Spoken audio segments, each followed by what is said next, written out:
dengan saya, Mr. Sorchan, di dalam channel pengembangan kepribadian atau mentoring self improvement. Saat ini konteks besar kita adalah menang bersama orang lain dan bagaimana membuat orang lain sangat berharga. Saat ini kita tiba di poin ke-14. Lakukan bagi sesama apa yang tidak bisa mereka lakukan sendiri. Lakukan bagi sesama apa yang tidak bisa mereka lakukan sendiri. John Bunyan pernah berkata demikian, Anda belum hidup hari ini sampai Anda melakukan sesuatu untuk seseorang yang tidak pernah bisa membalasnya bagi Anda. Anda belum hidup hari ini sampai Anda melakukan sesuatu untuk seseorang yang tidak pernah bisa membalasnya bagi Anda.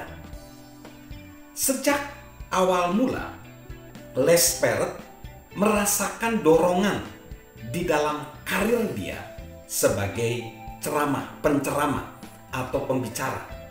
Pada saat dia memulai karir sebagai speaker atau pembicara, pintu-pintu dibukakan oleh John C. Maxwell kepada Les Perret. Dan bahkan pernah suatu saat audiensnya berjumlah ribuan orang. Itu semua bukan karena mengenal Les Perret, melainkan karena John telah merekomendasikan para audiens itu kepada Les Perret. Itu terjadi puluhan tahun yang lalu dan dia masih merasakan merasakan rasa terima kasih yang besar kepada John karena jasa-jasa yang sudah diberikan John pada karir dia sebagai pembicara. Ketika Les Perret menanyakan kepada orang-orang di sekitar John, ternyata banyak juga cerita bahwa John telah banyak mengulurkan dirinya lewat sejumlah cara untuk menolong mereka secara pribadi dan secara profesional. Ada satu cerita yang membuat terharu dari seorang bernama Tim Elmer yang ketika berbicara dia adalah wakil presiden Equip. Dia berbicara ada satu peristiwa yang mengharukan, yaitu ketika John dan tim berangkat ke India, ke kota Bangalore. Nah, sebelum meninggalkan Amerika, Pam, istrinya Tim Elmore, berkata kepada John, tolonglah John mengawasi suami saya karena suami saya mempunyai penyakit diabetes. Jika tekanan gula darah Tim tiba-tiba turun, dia bisa tidak sadarkan diri. Jadi dia tidak tahu sedang terganggu dan biasanya perlu dirawat di rumah sakit dan itu bisa menjadi hal membahayakan kalau terjadi di luar negeri. Saat mereka sampai ke India, John disambut seperti bintang musik rock. Dia bilang bahwa mungkin kita tidak mempercayainya.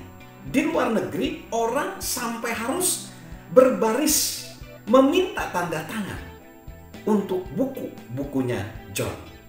Tapi suatu hari ketika John mengajar seluruh sesi di Bangalore dan kerumunan sudah sangat menggila dan orang-orang berkerumun mengelilingi John, dan apa yang dia perbuat, ternyata John berjalan menembus keramaian, menyambar perlengkapan berisi suplai untuk diabetes dia dan memeriksa dia atau memeriksa tim untuk memastikan apakah tim tidak berada di dalam masalah. Mungkin kedengarannya seperti hal kecil bagi orang lain, tetapi sukar dipercaya bagi seorang yang benar-benar tidak terserap ke dalam momen seperti itu, malah justru memperhatikan kebutuhan orang lain. Peristiwa itu benar-benar mengungkapkan perasaan dan hasrat John bagi sesama. Ketika tim menceritakan bagian akhir dari kisah itu, dia tersekak, dia tersentuh. Namun ada sesuatu yang bahkan membuat dia lebih terkesan. Semua orang yang berbicara kepada Les mengenai kualitas di dalam diri John berkata bahwa mereka ingin sekali melakukan apa yang John lakukan untuk mereka bagi orang lain. Karena mereka telah ditolong untuk melakukan berbagai hal yang tidak mereka bisa lakukan sendiri tanpa bantuan John, mereka terinspirasi juga untuk memberi orang lain dorongan. Mari kita mempelajari ini lebih dalam. Penyair Henry Van Dyke dan juga duta besar mengamati terdapat ambisi yang lebih mulia dibanding sekedar berdiri menjulang di dunia ini, yaitu untuk membungkuk dan mengangkat umat manusia sedikit lebih tinggi. Terdapat ambisi yang lebih mulia dibanding sekedar berdiri menjulang di dunia ini, yaitu untuk membungkuk dan mengangkat umat manusia sedikit lebih tinggi. Sebuah perspektif yang luar biasa. Melakukan sesuatu untuk sesama yang tidak bisa mereka lakukan sendiri, itu adalah benar-benar persoalan sikap. Saya ulangi, melakukan sesuatu untuk sesama yang tidak bisa mereka lakukan sendiri adalah persoalan sikap. Jadi, John meyakini apapun yang diberikan kepada dia dimaksudkan untuk dibagikan kepada orang lain. Karena John mempunyai pola pikir berkelimpahan. Dia tidak khawatir akan kehabisan. Semakin banyak dia berbagi, semakin dia ingin berbagi. Semakin banyak seseorang berbagi, semakin tinggi juga dia ingin berbagi. Sebenarnya tidak ada masalah seberapa besar atau kecil yang kita miliki. Kita punya kemampuan untuk melakukan sesuatu bagi orang lain.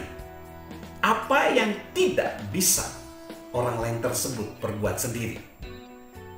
Cara persisnya kita melakukannya bergantung pada faktor ini: anugerah, sumber daya, dan sejarah unik kita. Bergantung pada anugerah, sumber daya, dan sejarah unik kita. Kita akan pelajari bagaimana kita meninjau 4 area untuk kita bisa membantu sesama. Salam untuk menang bersama. Salam sukses selalu dari saya, Mr. Sorchan.